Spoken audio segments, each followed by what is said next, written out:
चंपारण सत्याग्रह 1917। चंपारण सत्याग्रह भारतीय स्वतंत्रता आंदोलन का एक महत्वपूर्ण अध्याय है। ये महात्मा गांधी द्वारा भारत में किया गया पहला सत्याग्रह था, जिसने न केवल किसानों की समस्याओं को राष्ट्रीय मंच पर रखा, बल्कि भारतीय जन आंदोलनों को एक नई दिशा भी दी। यह आंदोलन 1917 ई में बिहार के चंपारण जिले में प्रारंभ हुआ।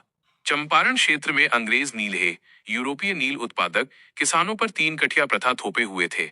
इस प्रथा के अंतर्गत किसानों को अपनी भूमि के 3/20 हिस्से पर नील की खेती करना अनिवार्य था।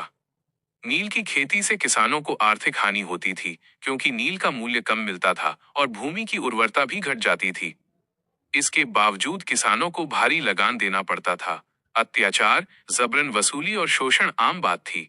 इस क्षेत्र के किसान राजकुमार शुक्ल के नेतृत्व में अपनी समस्या लेकर महात्मा गांधी के पास पहुंचे। राजकुमार शुक्ल के आग्रह पर गांधी जी 1917 में चंपारण पहुंचे। अंग्रेज प्रशासन ने गांधी जी को चंपारण छोड़ने का आदेश दिया, लेकिन गांधी जी ने इसे मानने से इनकार कर दिया। ये सविनय अवज्ञा का स्पष्ट उदाहरण था। अंततः प्रशासन को झुकना पड़ा और गांधी जी को कार्य करने की अनुमति देनी पड़ी। गांधी जी ने किसानों के बयान दर्ज किए, उनके कष्टों को समझा और आंदोलन को अहिंसक तथा संगठित रूप दिया। उनके साथ डॉक्टर राजेंद्र प्रसाद, ब्रजकिशोर प्रसाद, अनुग्रह नारायण सिंह जैसे नेता भी जुड़े। गांधी जी ने यह स्पष्ट किया कि यह संघर्ष केवल नील की खेती के विरुद्ध नहीं, बल्कि अन्याय और शोषण के खिलाफ सत्य की लड़ाई है। ब्रिटिश सरकार ने चंपारण की स्थिति की जांच के लिए एक समिति गठित की, जिसमें गांधी जी को भी सदस्य बनाया गया।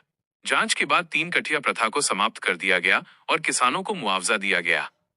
ये किसानों की एक बड़ी जीत थी और गांधी जी की रणनीति की सफलता का प्रमाण भी। चंपारण सत्याग्रह का महत्व केवल स्थानीय नहीं था। इसने ये सिद्ध कर दिया कि अहिंसा और सत्य के माध्यम से भी शक्तिशाली साम्राज्य को चुनौती दी जा सकती है। इससे गांधी जी भारतीय राजनीति में एक प्रभावशाली जननेता के रूप में उभरे। ग्रामीण भारत पहली बार स्वतंत्रता आंदोलन से सीधे जुड़ा। निष्कर्षतः चंपारण सत्याग्रह भारतीय स्वतंत्रता संग्राम का आधार स्तंभ था।